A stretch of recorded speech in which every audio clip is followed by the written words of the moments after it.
The sun was barely climbing over the hills when the wagon rolled into the small town of Red Willow.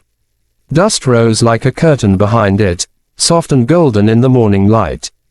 People stopped what they were doing. Men paused their hammering, women froze with laundry half hung, and a group of ranch hands leaned on the fence railings, eyes squinting toward the stranger who sat so still in the back of that creaking wagon. She was young, maybe 22 at most, wearing a plain cream dress that had once been white. Her hair was braided simply, no fancy hat, no jewelry. But what made everyone whisper wasn't her appearance, it was the way she didn't turn her head when they called out. "Hey there, miss," someone shouted. No response. She only clutched her bag tighter. When the wagon stopped in front of the general store, the driver jumped down and said something to her, but she didn't answer. Instead, she smiled faintly, nodded once, and stepped off. Her boots hit the dirt softly, and she looked around like someone seeing the world through glass, beautiful, distant, unreachable. "That's her," one of the older women murmured. "That's the bride the rancher sent for. The deaf one." Whispers rippled through the crowd like wind through wheat. "Deaf? You mean she can't hear a thing? Lord have mercy. How's she supposed to be a wife? He must have gone mad, bringing in a woman like that." They snickered, thinking she couldn't hear, thinking she wouldn't notice. But the young woman, her name was Clara, saw the way their mouths moved. She had learned to read lips, though imperfectly. She saw the shape of laughter, the shape of pity. Her hands trembled a little, but she kept walking. The rancher, Luke Bennett, arrived just as the gossip reached its peak. He was tall, broad-shouldered, with a sunburnt face and hands that looked like they'd known years of hard work. When he stepped down from his horse, the crowd fell quiet. Everyone knew Luke. He was proud, respected, and the last man they expected to marry a woman who couldn't hear or speak. He approached her slowly, removing his hat. "Clara," he said softly. She looked up, searching his lips, and then smiled. She signed something with her hands, delicate and graceful. He didn't understand all of it, but he caught the meaning. "Hello, Luke." The townspeople exchanged looks. Some were amused, others disgusted. "Lord, he's really doing it," one man muttered.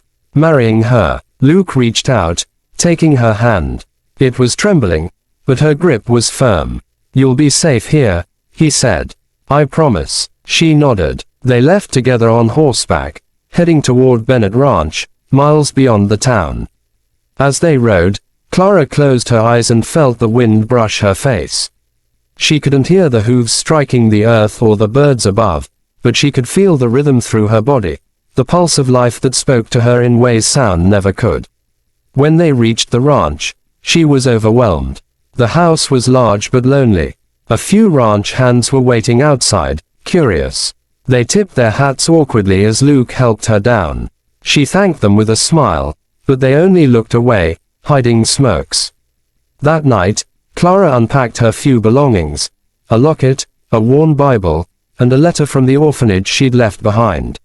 Luke found her staring at the window, watching lightning flicker in the far distance. He wrote on a small chalkboard and handed it to her. "If you need anything, write it here. I'll learn your signs soon." She smiled and wrote back, "You are kind. Thank you for choosing me." Luke stared at those words for a long time. He hadn't chosen her for pity. He'd chosen her because when he visited the orphanage months ago, she'd been the only one who didn't beg or speak. She just smiled. In that silence, he had seen peace. But peace didn't last long in Red Willow. Over the next weeks, word spread. People laughed when they saw her walking through town with her notebook, writing things instead of speaking. Some of the ranch hands mocked her behind her back, pretending to sign nonsense with their hands. One even tossed a stone near her feet, whispering, "Can't hear thunder, can you?" She saw. She understood enough. And though her eyes glistened, she didn't cry. Instead, she worked harder. She cleaned the stables, helped the ranch cook, even began tending to the wounded horses no one else dared approach. Animals trusted her silence. A scarred stallion named Ash, who had thrown every ranch hand who'd tried to tame him, let her brush his mane. When Luke saw that, he was stunned. "She's got a gift," said old Ben, the foreman. "Ain't seen that horse stand still for nobody." Luke smiled. "That's because she listens in ways we don't." One evening, while everyone sat around the fire, laughing and drinking, Clara approached quietly, holding a plate of food. One of the men smirked and said loudly, "Careful, boys, don't whisper. She might hear your thoughts." The group burst out laughing. Clara froze, then turned to leave. But Luke stood up so fast his chair crashed backward. "Enough." His voice cut through the laughter like a whip. The firelight flickered against his face, his jaw tight with anger. "You think it's funny. You think mocking her makes you men." The laughter died instantly. "She can't hear your words," Luke said, "but she feels your cruelty. Every look, every whisper. You call her weak, but she's stronger than any of you sitting here." He turned toward Clara. "You've been through storms none of them could survive. You don't need their approval." The men lowered their eyes, ashamed. Clara's lips trembled, and she touched her heart, a small sign for, "Thank you." That night, Luke found her outside under the stars. She was writing something on her chalkboard. When he looked, it read, "They laugh because they don't understand silence. But silence is where love grows." He swallowed hard. "You're right," he said softly. Days turned into weeks, and the ranch began to change. The men stopped mocking her. Some even tried learning her signs. Clara began teaching the cook how to communicate without words, and laughter, gentle, not cruel, filled the kitchen again. But not everyone was ready to accept her. The town's gossip never stopped. When Luke brought her to church, people stared. The pastor hesitated before blessing them. Children pointed and whispered. Clara held Luke's arm tightly, her heart pounding. Then, as they stepped out, an old woman said loudly, "She's cursed. Deaf from birth. It's a punishment." Luke froze. The whole crowd went silent. He turned to face them, his voice trembling but fierce. "You call her cursed. She works harder than any of you. She loves without hearing a single word. She sees beauty where you only see flaws. She is better than all of you." The crowd fell silent. Some lowered their heads. Clara's eyes filled with tears, but they were not tears of shame, they were tears of pride. For the first time, someone had spoken for her, not out of pity, but out of truth. When they returned home, she placed her hand over his chest, feeling his heartbeat. Then she wrote, "That's the only sound I ever need." He smiled. "And it'll always beat for you." As the wind swept across the ranch, carrying whispers of change, Clara stood on the porch, watching the stars. She couldn't hear the night's music, but she could feel it, the hum of life, the rhythm of love, the silent promise that tomorrow would be kinder. And though she couldn't hear the laughter anymore, she could see the respect in people's eyes. When they looked her way, slowly, Red Willow began to understand what Luke had seen all along, that the quietest souls often hold the loudest strength. That night, Luke sat beside her, and they watched the lantern light flicker. He signed clumsily, "Beautiful night." She smiled, correcting his sign gently, and they both laughed. For the first time in her life, laughter didn't hurt, it healed. And as their hearts spoke in silence, the ranch that once echoed with mockery now glowed with peace. The summer sun burned hotter than usual over Red Willow that year, and with it came a new season of trials for Bennett Ranch. The river that fed their cattle pastures was drying fast, and the neighboring ranchers were fighting over water rights like wolves over scraps. But Luke had more than drought on his mind. He had seen the quiet strength in Clara growing every day, and he feared the world's cruelty might one day crush it. Clara, however, had found her own peace. She woke before dawn, watching the sunrise alone on the porch, feeling the morning breeze against her skin. She had learned to read the sky, the way clouds formed before rain, the shift in air before windstorms.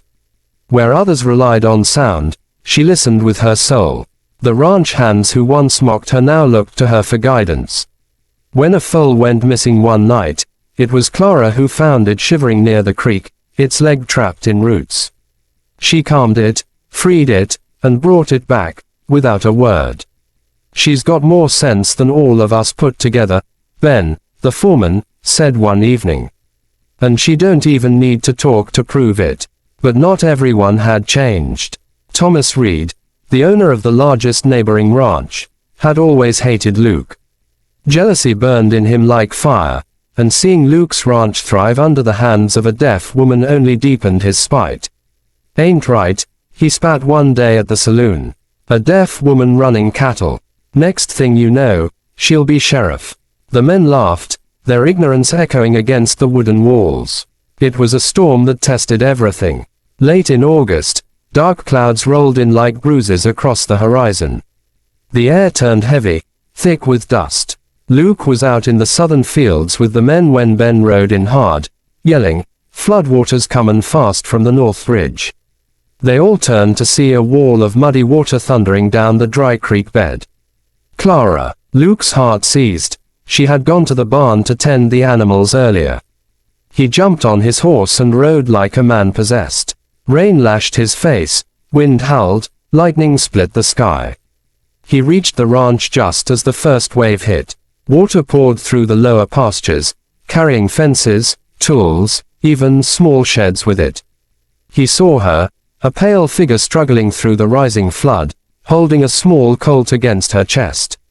The barn roof was half torn away, and animals screamed in panic. "Clara!" he shouted, but his voice was swallowed by the storm. She couldn't hear. He galloped closer, heart hammering. "No!" he yelled, jumping off the horse as the floodwater surged around his knees. He waded toward her, arms outstretched. Clara looked up, reading his face through the chaos. Her eyes widened as she saw the fear there, not for himself, but for her. Lightning flashed again, and the world went white. The fence behind her gave way, water crashing through like a beast unleashed.